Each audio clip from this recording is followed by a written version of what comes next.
तो जिंदगी में कुछ तो इंसान करे। इमाम अबू नयाम ने लिखा है 100 घर था मदीना शरीफ में। तवज्जो है मेरे दोस्तों, एक 100 घर था पूरा मदीना मुनव्वरा में, जहाँ 2 वक्त का खाना भी जाता था, दवाई का खर्च भी जाता था। 100 घर, थोड़ी सी आबादी होती थी, तो 100 घर पूरा खाना जाता है, कपड़े जाते हैं, दवाई का खर्च जाता है, लेकिन पता कोई नहीं कौन दे जाता है, पता कोई नहीं। कोई नकाब पोश आता है, अगर उससे नाम पूछते हैं तो गुस्सा करता है, और सही वाला गुस्सा करता है। अगर कोई बात करते हैं तो नाराज हो जाता है, कहता है अगर आप नाम पूछा तो आऊंगा नहीं। 100 घर, और ये काम सालों चला, सालों। फिर अचानक ना कुछ दिन गुजरे तो वो खाना, वो चीजें आनी बंद हो गई। लोग एक दूसरे से पूछने लगे तेरे घर नहीं आता? नहीं, अब मेरे घर भी नहीं आता। तेरे यहाँ भी नहीं पहुंचा? नहीं। अब लोग एक दूसरे से तफसीलात लेते हैं, मालूमात करते हैं, कब से नहीं आया तेरे घर? उसने कहा 18 मुहर्रम से। तेरे घर कब से नहीं आया? 18 मुहर्रम से। तेरे घर कब से नहीं आया? अब देखो ना 18 मुहर्रम को क्या हुआ, जब लोगों ने तहकीक की तो पता चला 18 मुहर्रम को इमाम ज़ैनुल आबिदीन का इंतकाल हुआ। ये शेर खुदा के पोते 100 घर था मदीने में, और जब उनके बच्चे रोए, एक दूसरे से सवाल किए, और उनका हाल ये था कि जब उनको गुस्ल दिया जा रहा था तो कमर पे मोटे मोटे निशान थे।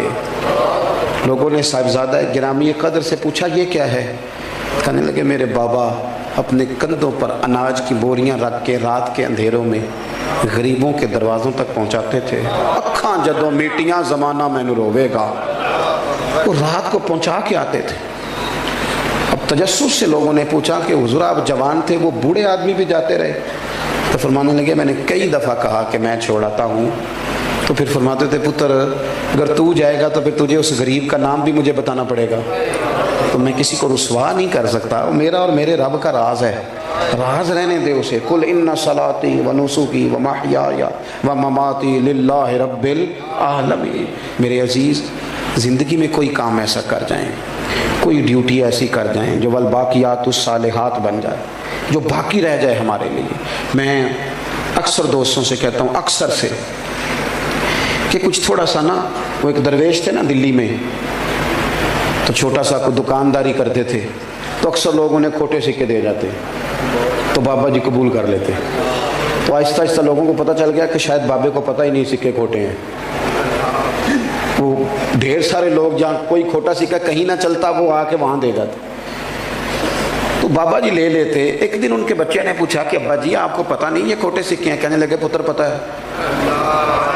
तो कहा आप चुप करके कबूल कर लेते हैं? फरमाने लगे कि तो मेरी नीयत ये है कि चलो मैं धोखा खा जाऊं, बाकी मोमिन बच जाएं, और दूसरी बात बताऊंगा नहीं। पुत्र ने जिद की, कहा अब्बा जी बताएं तो सही, आप मुझे बताएं क्यों खोटे सिक्के ले लेते हैं? तो बुजुर्ग रो पड़े, इतना रोए कि ज़मीन पे बैठ गए, और फिर कहने लगे पुत्र जब कोई खोटा सिक्का आता है तो देख के मैं सोचता हूँ कि मैं भी तो खोटा सिक्का ही हूँ ना। सुबह क़यामत जब रब की बारगाह में खड़ा हूँगा तो अर्ज़ करूँगा मालिक मैंने सारी ज़िंदगी तेरे बंदों से खोटे सिक्के लिए हैं, तू भी एक खोटा सिक्का कबूल कर ले। एक खोटा सिक्का है जिसे भी कबूल कर ले। उम्मीद है इन जुमलों पे रहमत फरमाएगा, करम फरमाएगा।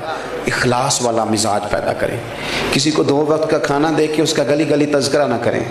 देखें इस महफिल का मेहमान खुसूसी कौन है? मेरी तो वीडियो बन रही है ना, मैं तो स्टेज पे बैठा हूँ, मैं तो आया हूँ और जनाब अभी जाऊँगा।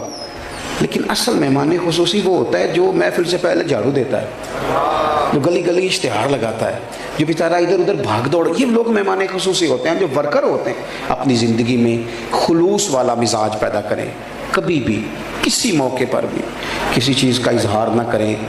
चीज़ें जब रियाकारी में आ जाती हैं तो वो अदाकारी बन जाती हैं, वो अमल तकलीफ़ वाला बन जाता है। जिस पर हमारे ऐसा फरमाया करते थे, किसी की बेटी की, कुछ लोगों ने आके कहा जी हम फलां गरीब बच्चियों की शादियां कराते हैं। वो जो गरीब बच्चियों की शादियां कराते हैं वो इंटरव्यू खुद दे रहे होते हैं, VIP वो खुद बने होते हैं, मेहमान खुसूसी होते हैं, आगे आगे खड़े। दूल्हे की आज भी इज्जत नहीं बेचारे की, इज्तिमाई शादी हो रही।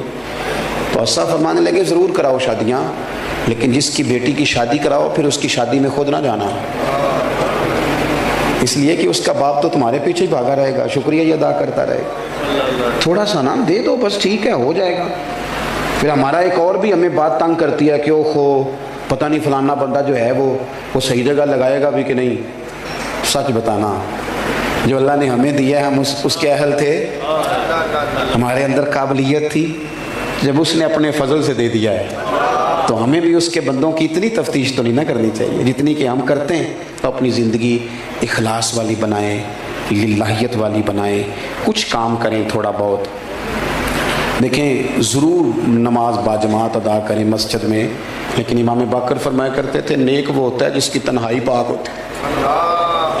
अकेले में जो बंदा नेक होता है, अपनी तन्हाई में भी कुछ वज़ाइफ पढ़ें, कुछ थोड़े से पैसे छुपा छुपू के इधर उधर किसी को पता ना हो, वो अल्लाह की राह में खैरात करें।